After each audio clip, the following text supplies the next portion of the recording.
Mighty God we serve.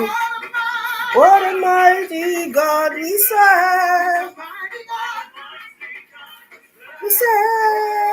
What a mighty God we serve. Everybody, run to shout and praise the Lord. Run to shout and praise the Lord.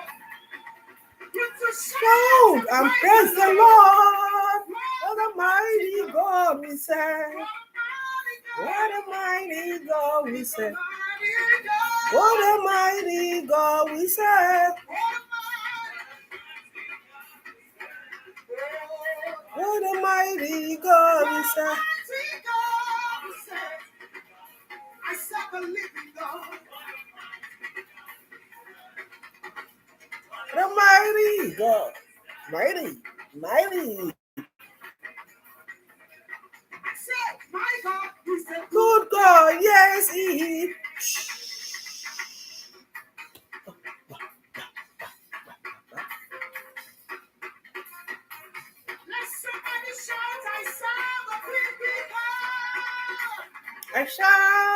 I serve a living God. And it's so big, you know? So big.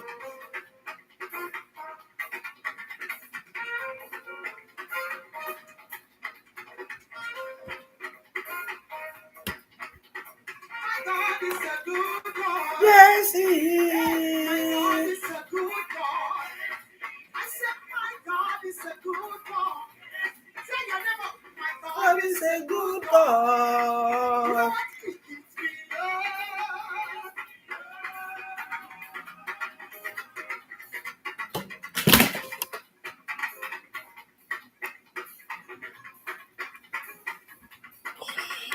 He lifts me up. He lifts me high.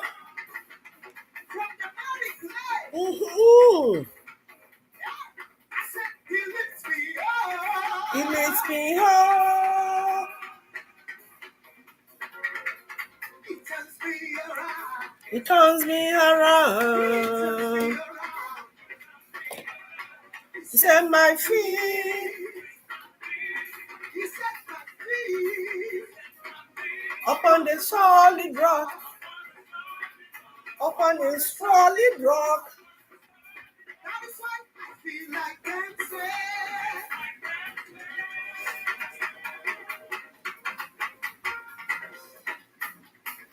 What are you doing? I am dancing.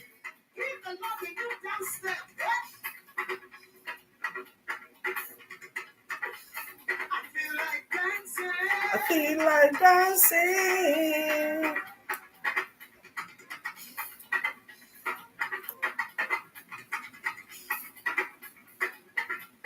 I feel like ra-ba-ba. Um,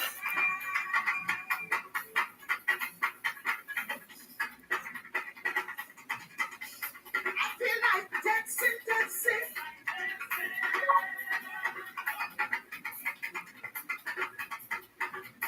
I feel like jumping.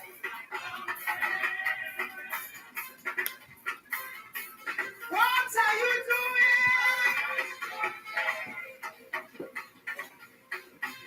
I feel like shouting. hallelujah. Let somebody shout hallelujah. I feel like shouting.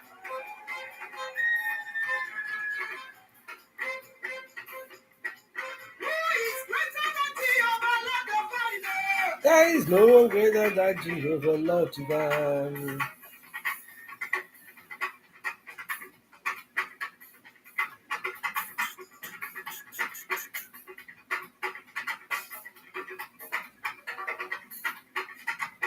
When I say who is greater than Jehovah, Lord the Father, your response will be, there is no one greater. There is no one greater. There is no one greater than Jehovah, Lord the Father. Let me tell you again, you said there is no one greater. There is no one greater. There is no one greater than Jehovah, Lord. I said, who is greater than Jehovah, Lord the Father? There is no one greater. There is no one greater. There is no one greater than Jehovah, Lord divine. He is greater than the greatest. He is the Almighty God. He is able to do exceedingly abundantly.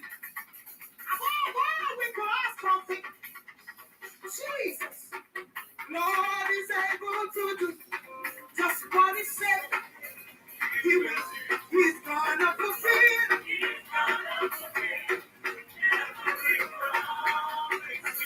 Don't give up on God. Cause he will be. He may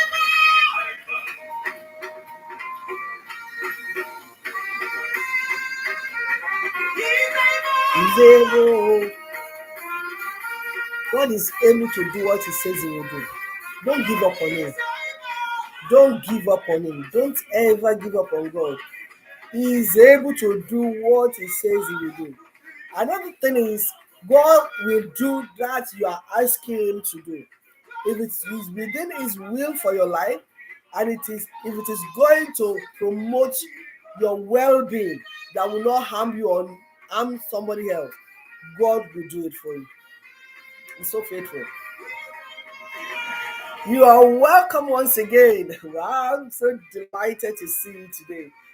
You're welcome to your program, The True Worship Pastor, where the children of the Most High God come together. We connect, we pray with one another, we fellowship, we talk on things that bother on our life being, our lifestyle, and things that will help us to make rapture, or things that could deter us from making a rapture.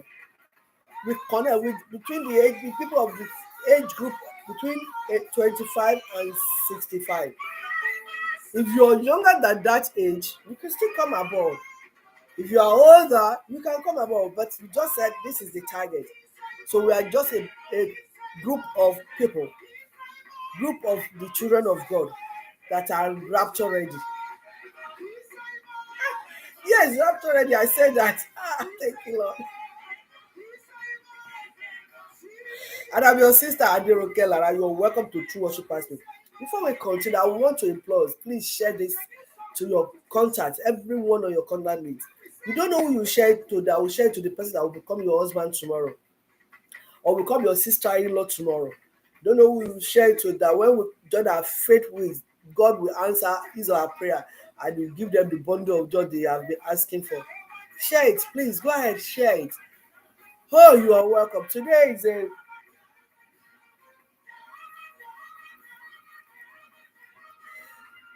Jehovah. We're going to discuss something different today. We want to start well in the new year. We want to start really, really well, and we're going to start with the family. When we start, especially in the new year or in the beginning of a new project or the career, there is tendency of us going all into it and be so focused, not distracting ourselves with so many other things, not looking elsewhere. We'll just be focused. You get up early, you read more books, you get more connected, you do things that will make you give a good start to that project. It is natural with everybody. It's very natural. And hey, let's pause a little before we dive into that ocean of the year that we want to achieve so much. I know some of us will have written down so many things we want to achieve in this year. Yes, I join my faith with yours, you will succeed thereby. But the thing is, before we just push ourselves into it without looking back, let's pause a little. There are some things I want to call our attention to, and it's so rampant these days in the lives of the children of God. Don't get me wrong, these things happen in the other religions. It happens even within the unbelievers. But because I don't know why any little thing that happens to a child of God, the media will blow it out of proportion. The people will talk more about, because they say we are Christians. And if it is happening to unbelievers, they just wink at it and they don't even take notice of it. They don't talk about it. I think it is normal. But because we are not children of this world, we are supposed to be circumspect. We are supposed to be clean. We are supposed to be holy, righteous. So if such things are happening in our midst, then we should address them. The most parents, especially those that are busy in the fold, those that are in the fivefold, that are ministers, that are pastor, evangelists, apostles, teachers, the all those preachers, all those ministers, the prophets, yes, the last person, thank you. Every one of them, we are all busy doing the work of God. We are so busy because it is illuminous. We are so busy. We are so enormous. We are so busy. We have so many members we have to attend to. We have so many issues you have to see to. You have prayers to say. You have Bible to read. Yes, it keeps you busy. That you don't get to look back on the children you put back at home. You leave at home for others to help you look at after.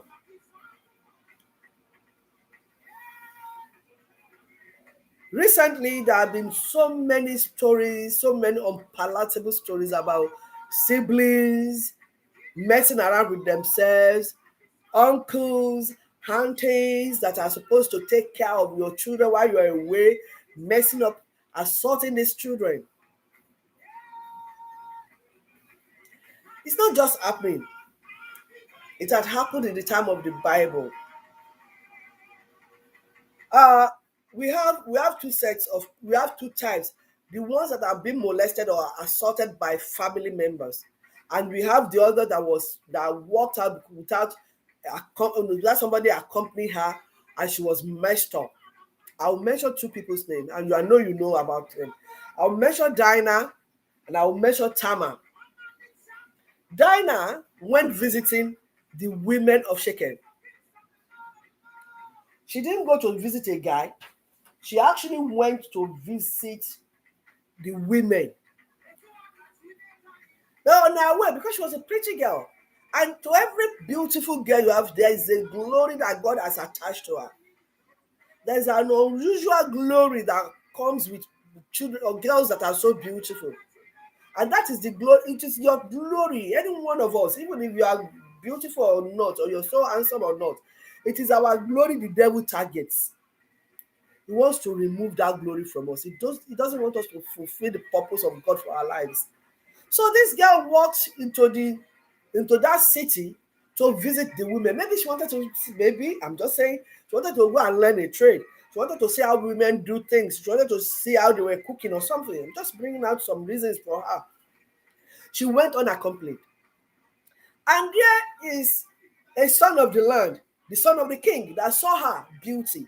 The same way devil sees beauty in all our beautiful girls. And he wants to destroy them. Oh, even if he loved her, must he now rape her? Then he raped her. And that was the end of Dinah. Nothing else was written concerning her. Though she later had children, and the children are not children that were counted among the children of God. But her glory was buried. All because somebody molested her. All because her parents were not there to accompany her or to protect her. All because she went unaccompanied. Her life, her future, her prosperity, future prosperity was transcripted. Whatever she would have become was altered. All because she was raped. Now let's come further to the time of David. Children of David. Now that, yes, we could say Dinah went into the field. She went out to meet those people in their land, in their homes. What about, let's now come back. David's children. Omar.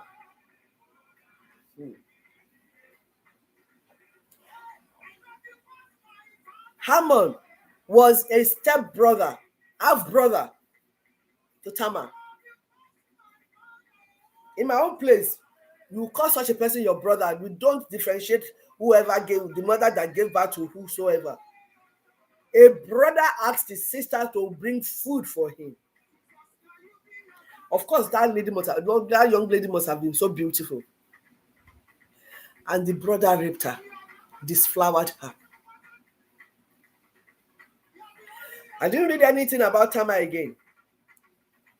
That ended her life. That ended her glory.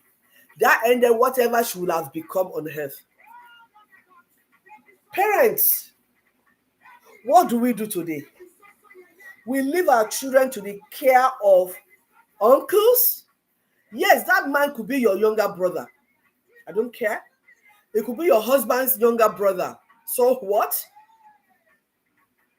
That person that is even the uncle may be a pastor.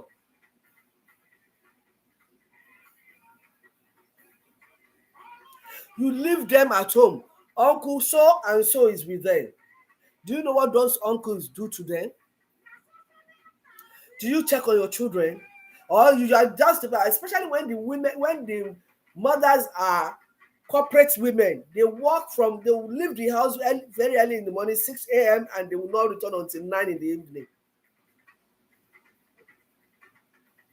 and we expose these children to everything unspeakable under the sun. And because these children have been threatened that if you say it, I will kill you. Who wants to be killed? Who would like to die? They'll be so fearful, they'll rather keep it to themselves. And these girls are molested daily sometimes. It's not only girls, some guys, some boys too have been molested by ladies, by aunties that are far older than them. I have some issues that came to me. The parent was actually asking for an advice, and I was like, the shock. I had to tell, I'll call you back, because I had to manage. I am very emotional. I don't know whether you have noticed, I'm a very emotional person. I had to take time to comport myself, to be able to say what I would have said to her. Things do happen on that roof and that we don't take care of, we don't take note of. A friend of mine, a man, now, good, intelligent person, told me of how he started, and how he started molesting him from the age 11. And she threatened, and he had to obey. And he was doing that to him every day of his life till he became, was he up to 15 or 16 before he left that house? Imagine what could have been. Now, let's look at baby girls. This situation is 3 siblings, a boy and 2 girls. The boy succeeded in impregnating the 2 sisters. What do? Oh, are you shocked, Pastor? You think it's not happening under your roof? Most pastors are so busy mending the lives of church members without taking a recourse onto their own family, their own children, their wives. Pastor Mrs. too, your husbands.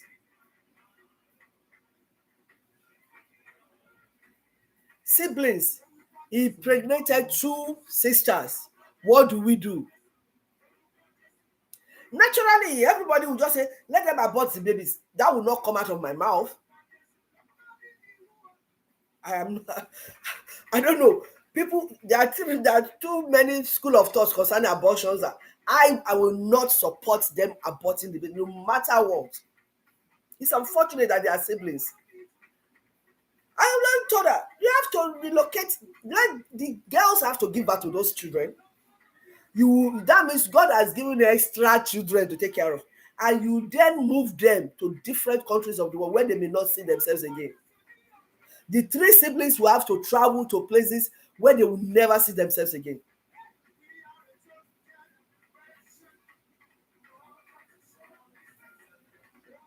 Until they become adults and they have resources, maybe they want to travel. But as children, one of the children is just a 13-year-old girl.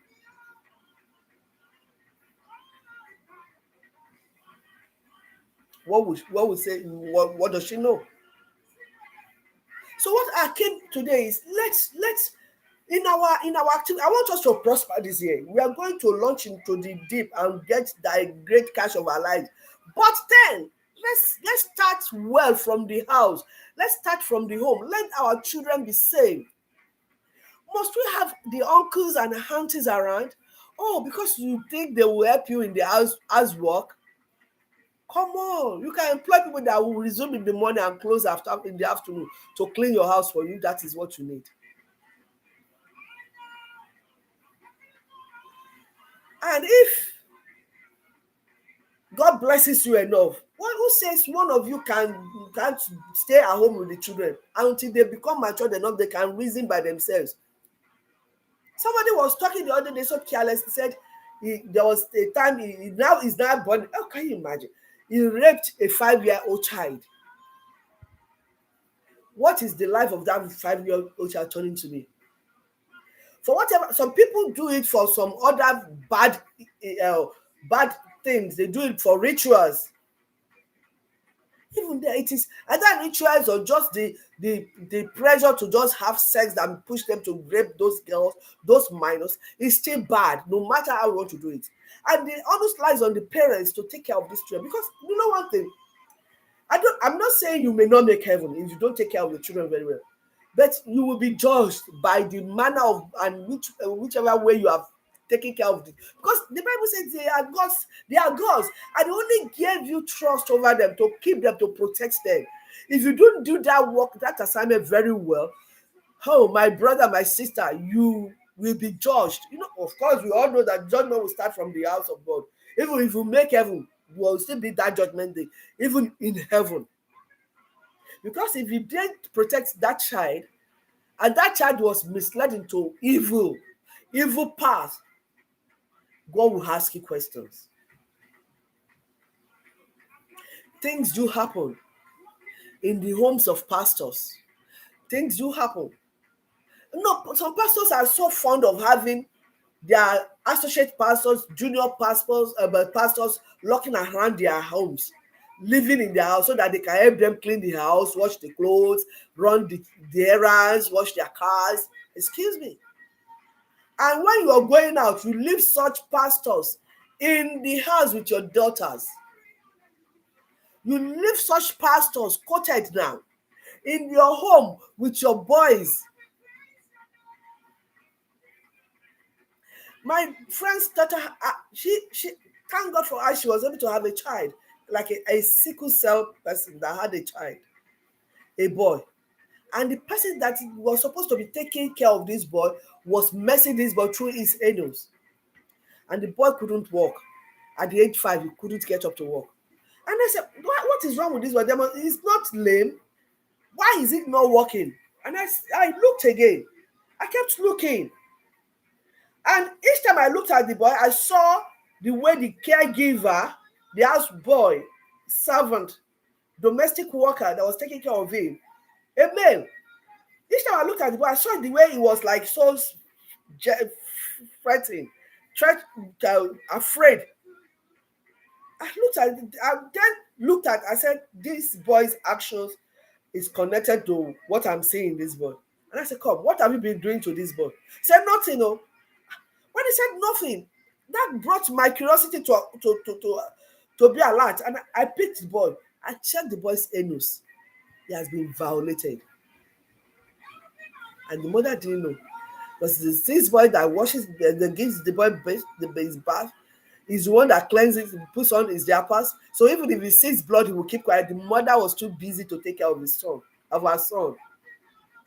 This year, we are going to change, brethren. Especially when you realize that your action or inaction may make you be judged, even if you make heaven.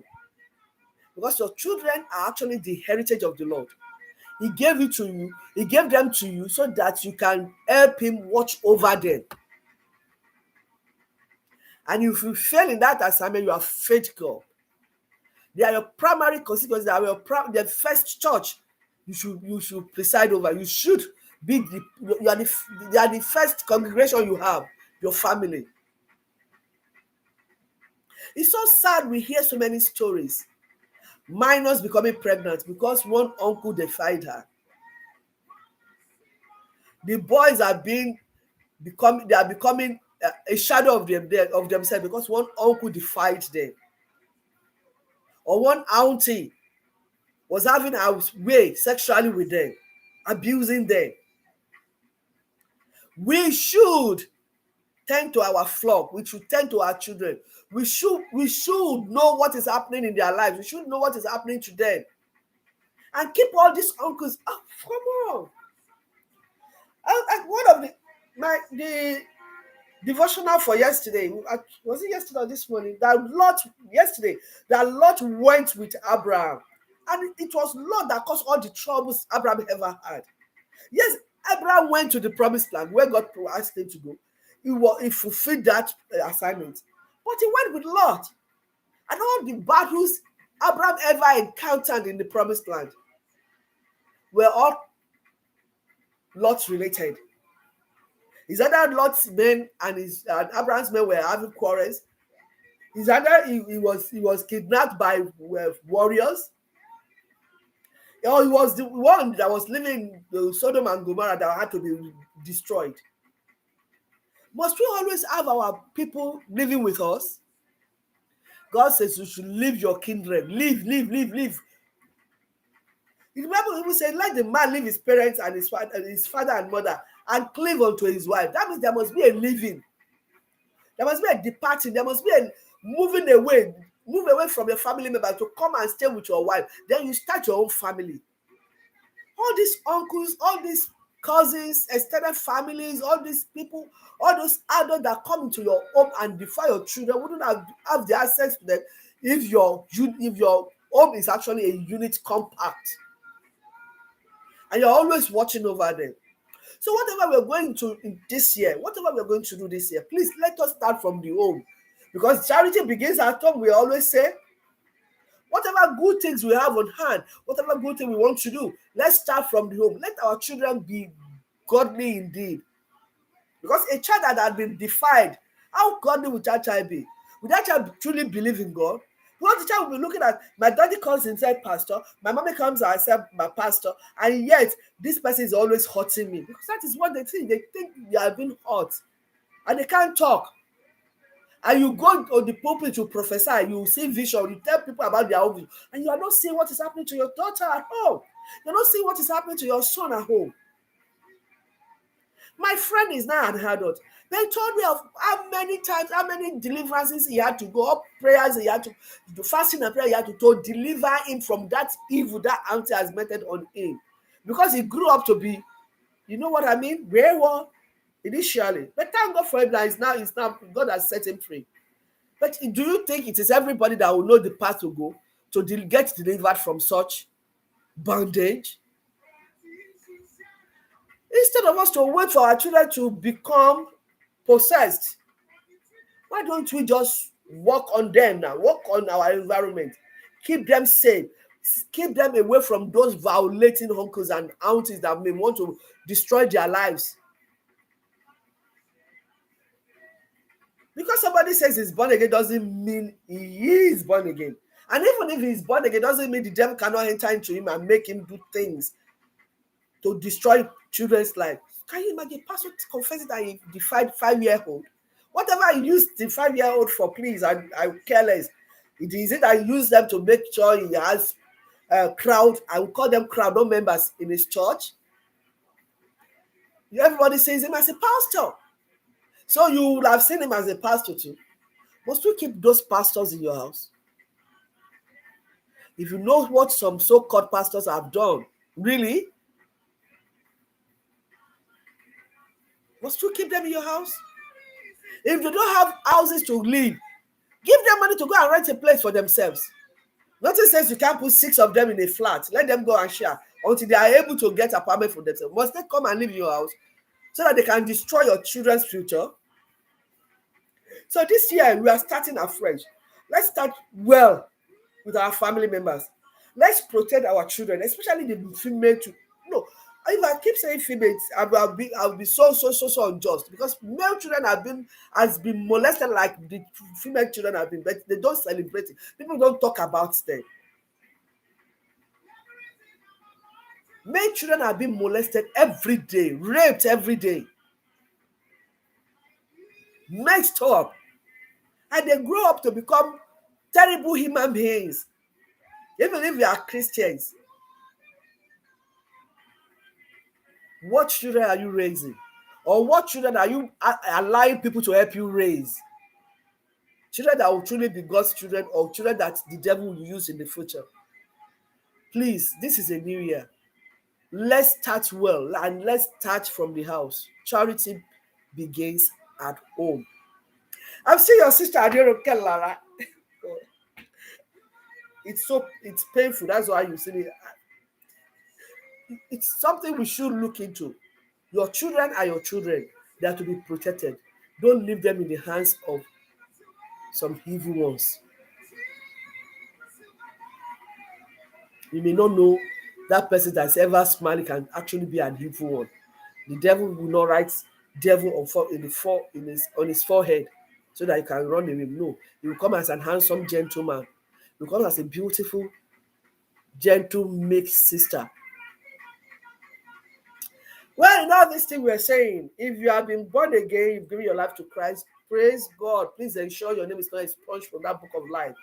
And you know somebody that is here to give his life to Christ, please talk to that person. If you can't talk, pray for that person. I have somebody I'm praying for now. He's a Muslim now. I'll continue to pray for him until he gives his life to Christ. So pray for him or her. Let the Spirit of God convict the person and bring him into the fold or her to the fold. And you, if you are the one who are watching, you were watching me now, or you will still watch me later. Any day you watched it, today, that day is your day of salvation. What are you waiting for? Give your life to Christ. Ask him to come into your life and be your Lord and Savior. It's as simple as that. And you begin to read the Bible, praying to him and worshiping him. You can join yourself to a living Bible believing church where you can worship and fellowship with them, worshiping the only true God. You know, in all things, loving you is a pleasure, but Jesus loves you more. Let us remain rapturable. Till I meet you again. Bye.